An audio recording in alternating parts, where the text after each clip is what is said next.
Good morning, everyone. My name is MightyStream, and I am going to do your January the 15th just for today in a meditation. You can reach me at recoveryofhope21@gmail.com. Okay, the meditation is entitled Fear, January 15th. We grow to feel comfortable with our higher power as a source of strength. As we learn to trust this power, we begin to overcome our fear of life. That is taken from the basic text, page 25. Powerless as we are, living on self-will is a frightening, unmanageable experience. In recovery, we have turned our will and our lives safely over to the care of the God of our understanding. When we lapse in our program, when we lose conscious contact with our higher power, we begin to take control of our own lives again, refusing the care of the God of our understanding. If we do not make a daily decision to surrender our lives to the care of our higher power, we may become overwhelmed with our fear of life. Through working the 12 steps, we found that faith in a power greater than ourselves helps relieve our fear. As we draw closer to a loving God, we become more conscious of our higher power. And the more conscious we are of God's care for us, the less our fears. When we feel afraid, we ask ourselves, is this fear an indication of a lack of faith in my life? Have I taken control again, only to find my life still unmanageable? If we answer yes to these questions, we can overcome our fear by turning our will and our lives back over to care of the God of our understanding. Just for today, I will rely on the care of my higher power to relieve my fear of life. Let's take a moment of silence followed by the we version of the Serenity Prayer. Moment of silence now, please.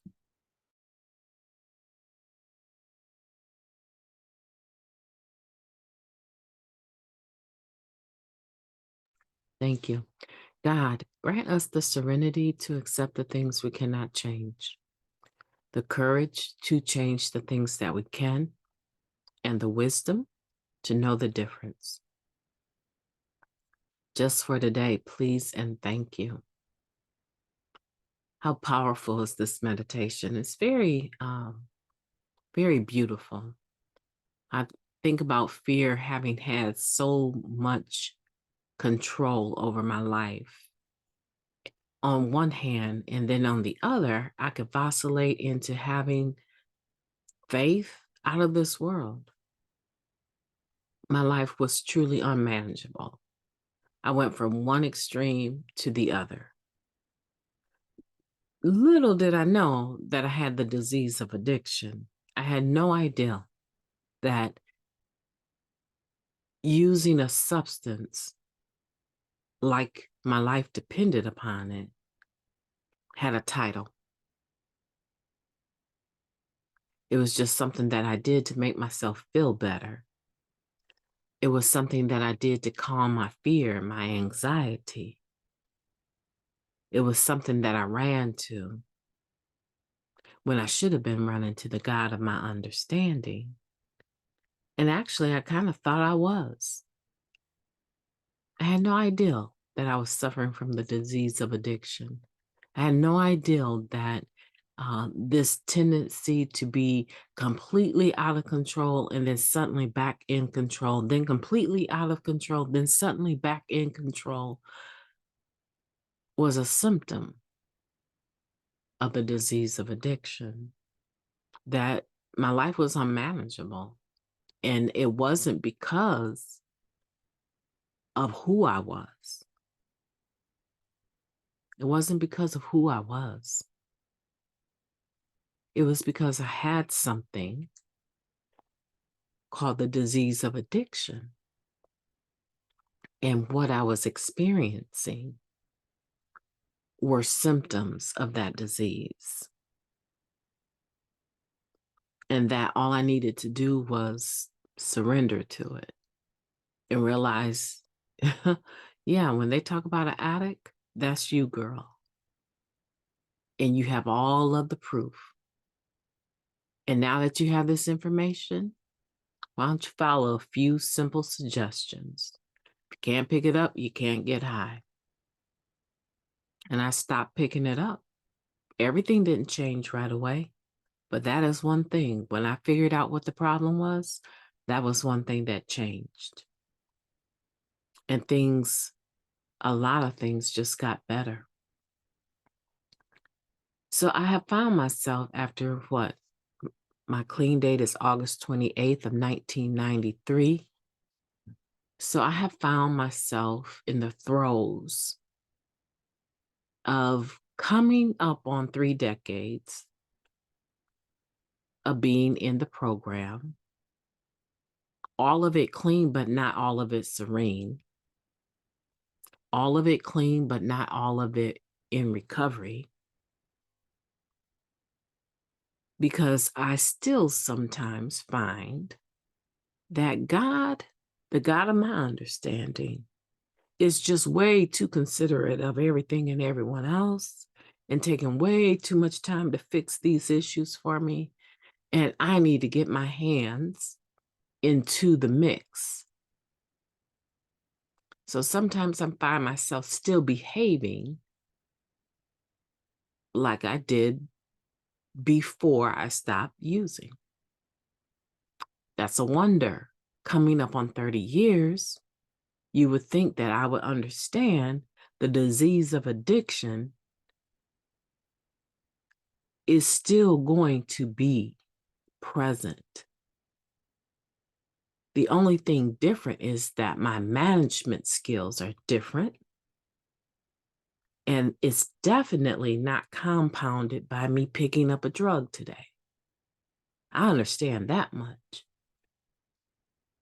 But this ideal that I should not have problems, that I should not want to get my hands into situations, that I should not have fear, that's not realistic. The point of this meditation is that when you realize that you are operating out of fear, you are trying to fix, manage, and control, you are stepping back into putting your code of character defects back on so you can get what you need done when you need it, the way that you need it, right? When you realize that,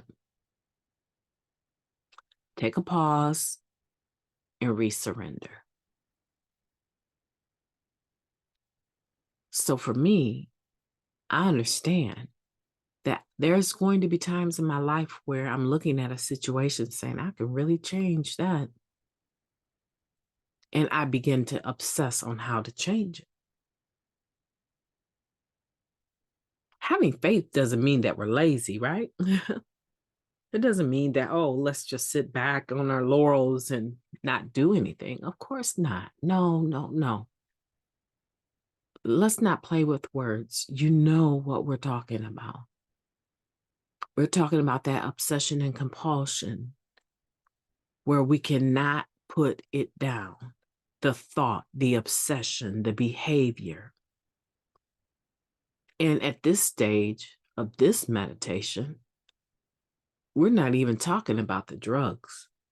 We're talking about all that other stuff. For someone, it might be pornography. It might be illicit sex. It might be cheating on your partner. It might be going to the casino one more time to try to get that money back that you lost last night. For someone else, it might be, let me go into the gym one more time and do one more workout, even though I've done 20 and it's only day 5 of the week.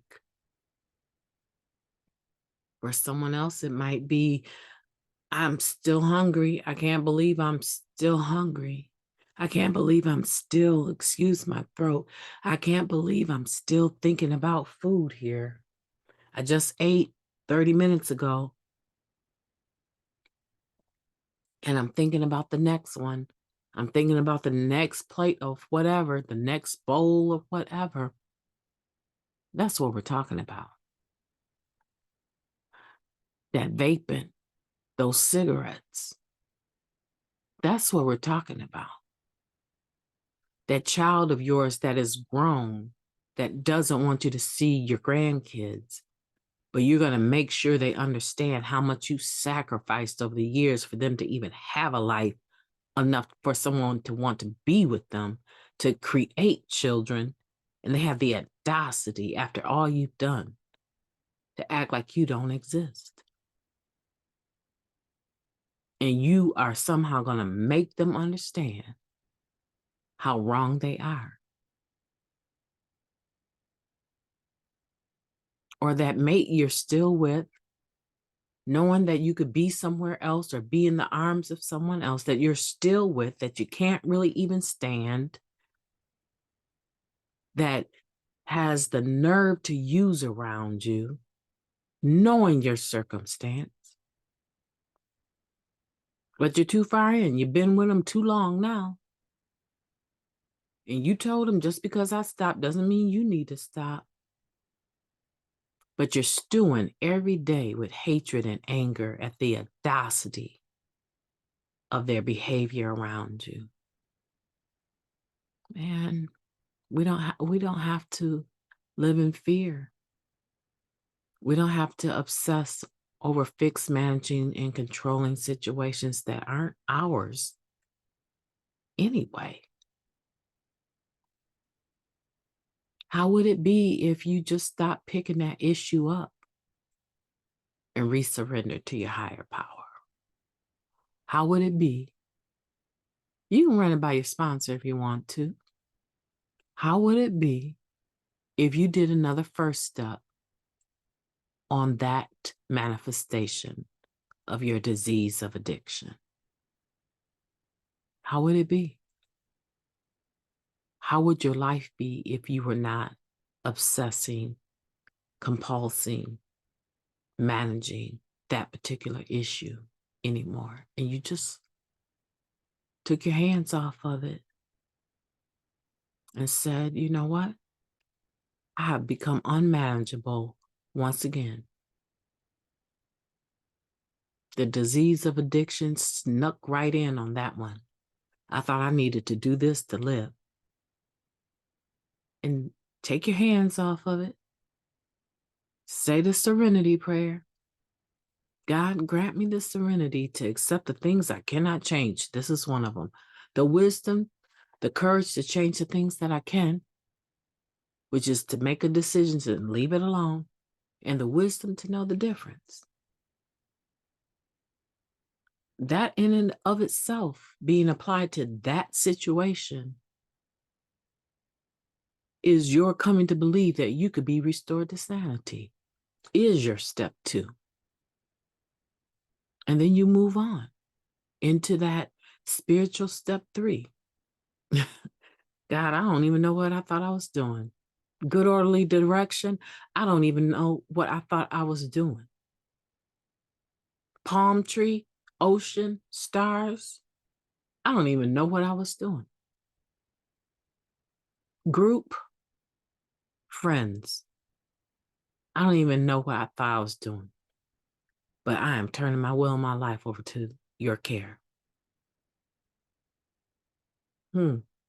What a concept. And you know what? It may sound like all of that's for you, but really, truly, this is Mighty Stream's experience. And I'm so glad that I didn't lay another second in bed obsessing over all of the things I have not done, over all of the things that I have not become. I'm so grateful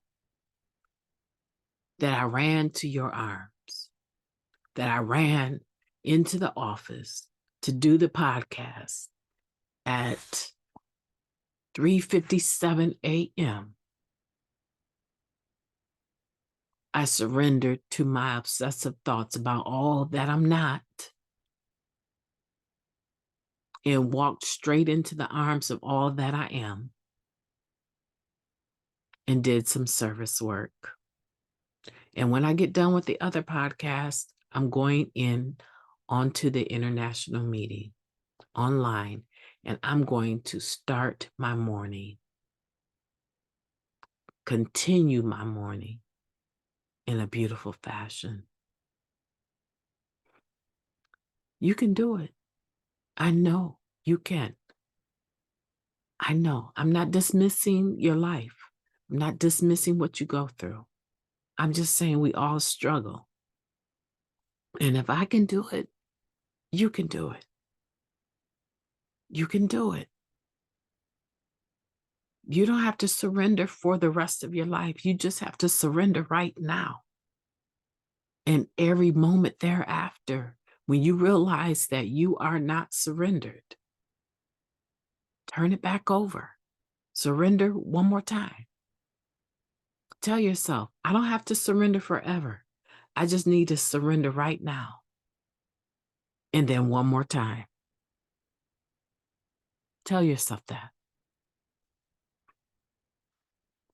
Don't pick it up. You can't get high. And I am not talking about drugs right now. Although for some of you, it may be about the drug right now, but it hasn't always been about the drug. And you're struggling with your self-loathing that you relapsed and you gave up your clean time, however much it was. And as you keep beating yourself up and keep going back, trying to drown your sorrows out with that drug, life is passing you by. Your children need you to become unstuck. You need you to become unstuck, to move out of fear or to move into faith. And you don't need a whole heck of a lot of it. You can come here every day and get a shot of hope. You can come here every day to get some hope and not some dope. You can go to any Zoom meeting platform, any NA meeting held on Zoom, or you can go in the rooms. You can go to so many places at any hour of the day. If the pandemic didn't do anything else, it gave us access to each other at any time of the day. There's no more excuses. There's no more laying in bed at night hating yourself. There's no more of that. You don't have to do that. All you need to do, pull up your Zoom platform, your app, and get in on a meeting and raise your hand as soon as you get into the meeting and tell on that disease. That's what you do. That's what we have shown you to do. You know how to do it. So let's get out there and do it. You have been in the flow of the stream today. I want you to do something mighty with your recovery today. Do something mighty for your life today, for your recovery, your sanity, your peace of mind. Make January 15th a day of faith and not fear. Make it the most beautiful January 15th you have ever lived. You may have shed some tears. Even now you might be crying. You are not alone. You are not alone. I'm here. Drop me a message. Everyone else that have subscribed, 136 individuals or 35 besides yourself, we're here. The meetings are there. We get you. Rise up today in faith and have a beautiful day. I'll talk to you soon.